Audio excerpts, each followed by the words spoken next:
of Mitt's judicial selections, judge selections, were either pro-choice, Democrat, or liberal. I appointed conservative, strict constructionists to my Supreme Court. So that we're going to have to take it to Barack Obama, and we're going to have to show contrast, not similarities. Governor Romney, I'm going to ask you a question about health care, but I'd like to give you 30 seconds to respond to the criticism of other parts of your record. I think I like Tim's answer at the last debate better. There's some similarities between what we did in Massachusetts and what President Obama did, but there's some big differences. And one is, I believe in the 10th Amendment of the Constitution, and that says that powers not specifically granted to the federal government are reserved by the states and the people. We put together a plan that was right for Massachusetts. The president took the power of the people and the states away from them and put in place a one-size-fits-all plan. It's bad law, it's bad constitutional law, it's bad medicine. And if I'm the president of the United States, on my first day, I'll direct the secretary of HHS to grant a waiver from Obamacare to all 50 states. But Governor, and this is your 1-minute question, do you think the government at any level has the right to make someone buy a good or service just because they are a U.S. resident? Where do you find that authority, that mandating authority, government making an individual buy a good or service in the Constitution? Chris, you're asking me what do we think we should do about Obamacare, and the answer is, I'm asking you. And the answer is I think you have to repeal Obamacare, and I will, and I'll put in place a plan that allows states to craft their own programs to make those programs But, sir, work. I'm asking you, where do you find that authority in the Constitution? Let me tell you, where do I find it in the Constitution? Are you familiar with the Massachusetts Constitution? I am. And the Massachusetts Constitution allows states, for instance, to say that our kids have to go to school. It has that power. The question is that a good idea or a bad idea? And I understand different people come to different conclusions. What we did in our state was this. We said, look, we're finding people that can afford insurance, health insurance, that are going to the hospital and getting the state to pay for them. Taxpayers are picking up hundreds of millions of dollars of cost from people who are free riders. We said, you know what? We're going to insist that those people who can afford to pay for themselves do so. We believe in personal responsibility. And if the people aren't willing to do that, then they're going to help the government pay for them. That was our conclusion. The right answer for every state is to determine what's right for those states and not to impose Obamacare on the nation. That's why I'll repeal it. Congresswoman Bachmann, you are a big believer in the 10th Amendment and the idea of granting power to the states. So let me ask you, does that make any difference whether mandatory health insurance is being imposed by a state or by the federal government? No, I don't believe that it does. I think that the government is without authority to compel a citizen to purchase a product or service against their will, because effectively when the federal government does that, what they're doing is they are saying to the individual they are going to set the price of what that product is. If the federal government can force American citizens, or if a state can force their citizens to purchase health insurance, there is nothing that the state cannot do. This is clearly an unconstitutional action, whether it's done at the federal level or whether it's the state level. And I will not rest as the President of the United States until we repeal Obamacare. And as the nominee of the Republican Party, I also will not rest until I can also elect an additional 13 senators who agree with me, so we'll have a filibuster-proof Senate and we can actually repeal Obamacare. Congressman Paul, you are a constitutional expert and you talk a lot about the Constitution. What do you think of this argument that the state has a constitutional right to make someone buy a good or service just because they're a resident, not because they're driving and need a driver's license, but just the fact that they are a resident? No, the way I would understand the Constitution, the federal government can't go in and prohibit the states from doing bad things. And I would consider that a very bad thing, but you don't send in a federal police force because they're doing it and throw them into court. So they do have that leeway under our Constitution. But we have big trouble in this medical care problem, and we have drifted so far from any of our care being delivered by the marketplace. And once you get the government involved, and both parties have done it, they've developed a bit of a medical care delivery system based on corporatism. The corporations are doing quite well, whether it's Obama or under the Republicans.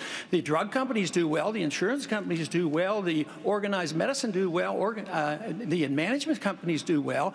The patient and the doctors suffer. There's a wedge. Every time you hit the government get in here with these regulations and have these mandates, there's a wedge driven in between the doctor and the patient. We have to get the people more control of their care, and that's why these medical savings accounts could at least introduce the notion of market delivery of medical care. Senator Santorum, I see you running to jump in. Your thoughts about Romney Care? First, I was the first author of medical savings accounts back in 1992 with John Kasich in the House. But this is a very important argument here. This is the 10th Amendment run amok.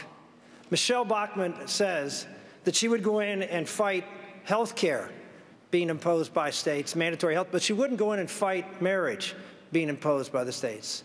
That would be okay. We have Ron Paul saying, oh, what the states want to do, whatever the states want to do under the 10th Amendment's fine. So if the states want to pass polygamy, that's fine. If the states want to impose sterilization, that's fine. No, our country is based on moral laws, ladies and gentlemen. There are things the states can't do. Abraham Lincoln said, the states do not have the right to do wrong. I respect the 10th Amendment, but we are a nation that has values. We are a nation that was built on a moral enterprise, and states don't have the right to tramp over those because of the 10th Amendment.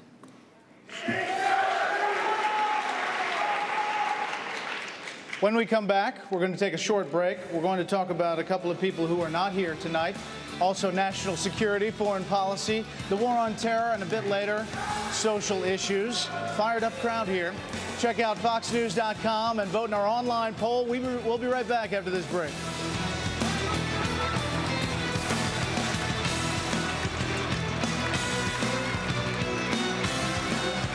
Fox News, America's election headquarters, is brought to you by Infiniti, performance cars that challenge the status quo at every turn. Visit InfinityUSA.com today. Vanilla is the most common flavor of ice cream in America. This is the most common luxury car. Coincidence? Infiniti, vanilla's polar opposite. Visit the Infiniti Limited Engagement Summer Event. Our inventory selection is outstanding. The best offers of the season are now available. Lease an Infiniti G25 sedan for $319 per month or get 1.9% APR on all 2011 models. In 1966, a top-secret unit was formed. That's good. Their assignment? Hunt down and capture Nazi war criminals. The brave thing you're doing. I'm terrified. Their story continues to this day. We have to deal with it. They can never find out.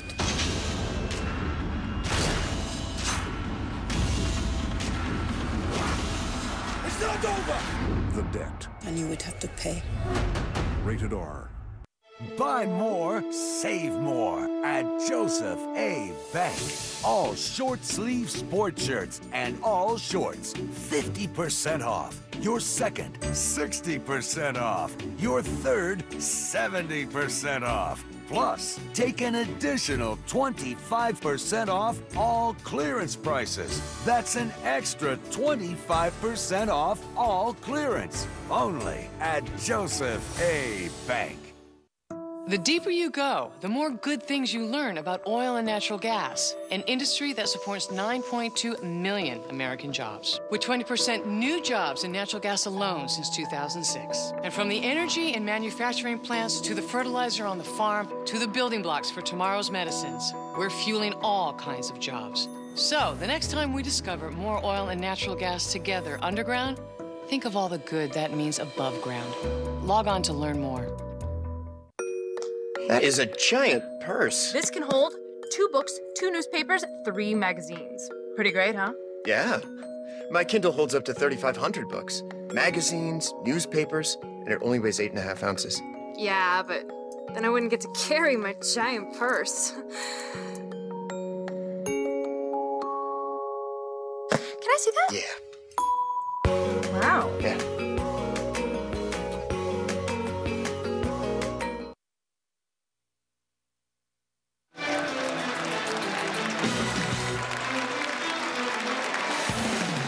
Welcome back to the Stevens Auditorium on the campus of Iowa State University. Our next round is a lightning round really quick before we get into foreign policy and national security. Are we actually missing a candidate on the stage? We are. She'll be right back. Congresswoman Bachmann. There she is.